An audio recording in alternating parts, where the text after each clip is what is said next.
झारखंड के लोकप्रिय नेता हेमंत सोरेन की गिरफ्तारी के बाद खाली जगह को भरने के लिए उनकी पत्नी कल्पना ने खुद मोर्चा संभाल लिया है। कल्पना सोरेन ने 3 मार्च को जन्मदिन के मौके पर जेल में जाकर पति हेमंत सोरेन से मुलाकात की थी। इसके बाद उन्होंने जनसभा में बीजेपी के खिलाफ शंखनाद कर दिया। गिरिडीह में झामुमो के स्थापना दिवस समारोह में कल्पना सोरेन का भाषण भावुकता भरा रहा। दीप शिक्षा का जले, हर बच्चा स्कूल चले, हो सवेरा मिटे अंधेरा, एक नया अभियान है।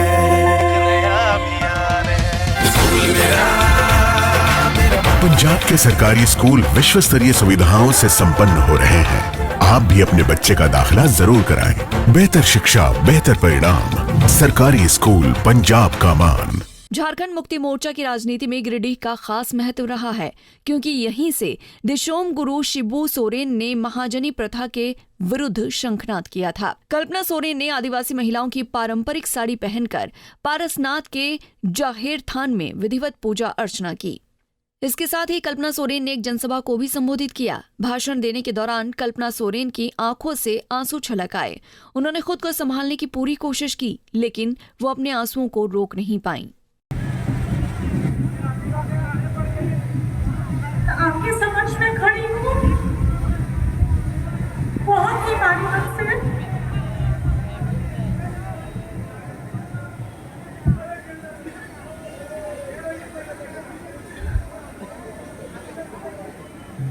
एक पिता के रूप में मेरे ससुर जी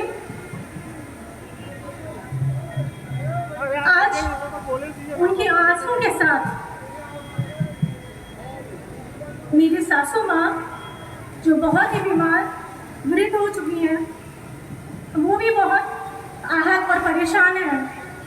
मैंने सोचा था कि मैं अपने आंसू को रोक लूंगी,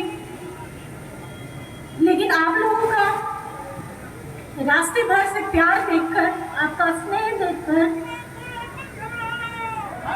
आज मुझे वही ताकत मिल रही है जो मैंने सपने में भी कभी नहीं सोचा था। अरे जेल का ताला टूटेगा,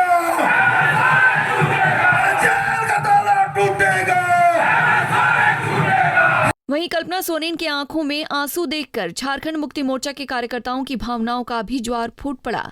कल्पना सोरेन ने भी हेमंत सोरेन के जेल में रहने की चर्चा करते हुए उनके जिंदाबाद के नारे लगाए।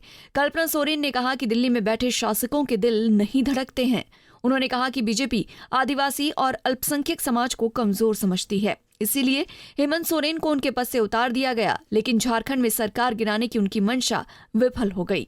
मेरे आगे, मेरे बाएं दाएं चारों तरफ जो खड़ा है, इसका ये आक्रोश देखकर मेरे तन बदन में तो आग लग रही है। आपके अंदर में आ रही है कि नहीं वो आवाज?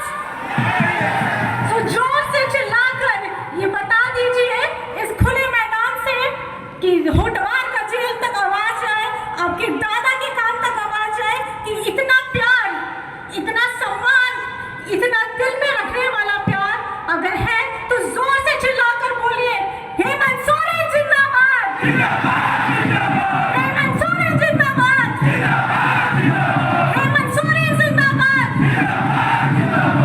आज जिन लोगों का ये इतना बड़ा षड्यंत्र रचा गया है, जिसकी वजह से उनको जेल का रास्ता दिखाया गया है, इसी से ये पता चलता है कि कितनी नीची घटिया सोच है ऐसे लोगों की, जो दिल्ली में तो जरूर बैठते हैं, लेकिन दिल्ली वालों के अंदर दिल धड़कता ही नहीं है।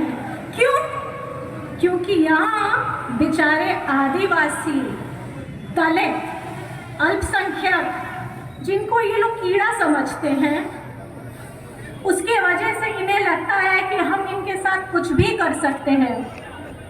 इनके इसी व्यवहार की से ये पता चलता है कि इनके अंदर में कितनी घृणा पली हुई है, जो हमारे पूर्व माननीय मुख्यमंत्री जी को उनके पद से उतारने के लिए भी उनको बाध्य कर दिया, उनको अपना जगह छोड़ना पड़ा, सिर्फ इसलिए ताकि झारखंड की सरकार किसी के सामने झुके नहीं। उनके अंदर में जो द्वेष था वो ये था कि झारखंड का सरकार, झारखंडी का सरकार अपना सरकार, आदिवासियों, मूलवासियों, दलितों, वंचितों का सरकार, उनको गिराने की इनकी जो मंशा थी वो बिखर गई। पति की गिरफ्तारी के बाद उनकी राजनीतिक विरासत संभालने की कोशिश कल्पना सोरेन कर रही हैं। अगर उन्होंने लोकसभा चुनाव लड़ने का मन बना लिया और चुनाव प्रचार की बागडोर अपने हाथ में ले ली तो उनके आंसुओं की बाढ़ में बीजेपी बह जाएगी, क्योंकि झारखंड के लोग भावुक होते हैं। उनसे कल्पना सोरेन का कष्ट देखा नहीं जाएगा और सहानुभूति लहर का सीधा फायदा झामुमो और कांग्रेस को होगा। ऐसे में झारखंड में लोकसभा चुनाव में बीजेपी को भारी नुकसान उठाना पड़ सकता है। पंजाब केसरी टीवी के लिए गिरिडीह से दिनेश रजक की रिपोर्ट। हमसे जुड़े रहने के लिए हमारे YouTube चैनल को सब्सक्राइब करें और नई वीडियो की नोटिफिकेशन के लिए बेल आइकॉन को दबाएं। अगर आप ये वीडियो Facebook पर देख रहे हैं तो लाइक जरूर करें और ज्यादा से ज्यादा शेयर करें। धन्यवाद।